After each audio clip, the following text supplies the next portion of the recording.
Hey everybody, welcome to this web edition of Cuse Countdown alongside Kevin Ryans and Jared Barton. Andrew Scaglione as Syracuse hosts Pitt. It's the second of two meetings between the Orange and the Panthers this season.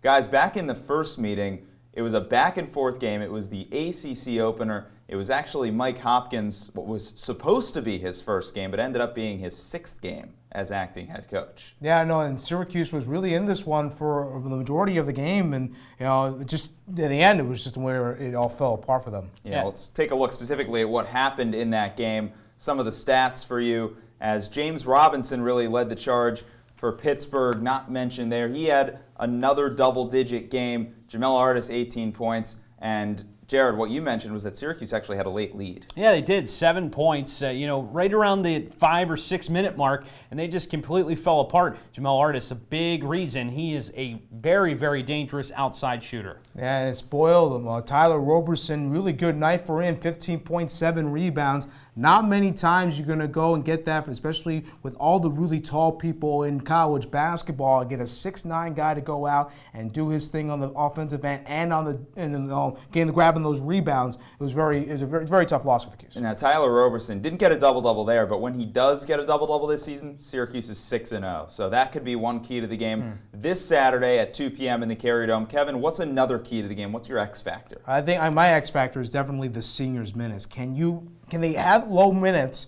but still be really well off and win the game? That's my biggest thing, because it depends on whether or not they get production from the young guys like Frank Howard. Can he score? We all know that he can really pass really well, he can drive really well, set up people, but can he put one in the net and take the pressure a little bit off Cooney and Benajay? They can get some rest, so at the end of the game they're effective, because in these last few games you don't know how that wear and tear is going to go on them. And, they've played a lot of minutes this season, so I'm going to look at the seniors' minutes this one.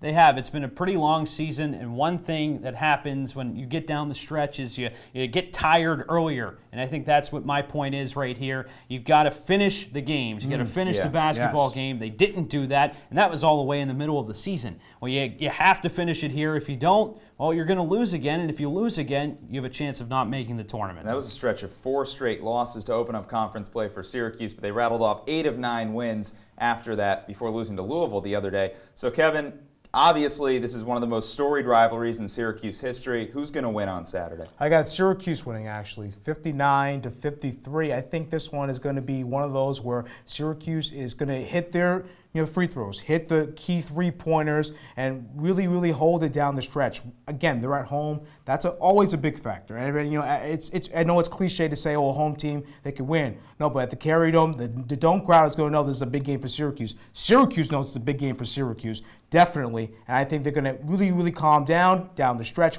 They're able to hit their free throws, hit some of those threes, those big shots, to be able to pull it out against Pittsburgh. Yeah, they're going to have to bounce back from that game against Louisville. So I'm going to take Syracuse 68-65 as the final score. Just a little bit higher than you, but that's okay. I think Syracuse is going to lock down. They have to lock down. I said they probably go 3-1 on the rest of the games this season, and if that's the case, they're going to make the tournament. So look for them to do that down the stretch. Orange is 0-3 in its last 3 games against Pittsburgh. Find out if they can turn that around on Saturday at 2 p.m. in the Carrier Dome. We'll have all your coverage on Twitter at CitrusTV Sports, and remember to check out our web content online at youtube.com/CitrusTV. For Kevin and Jared, my name is Andrew. Thank you for watching, and enjoy the game.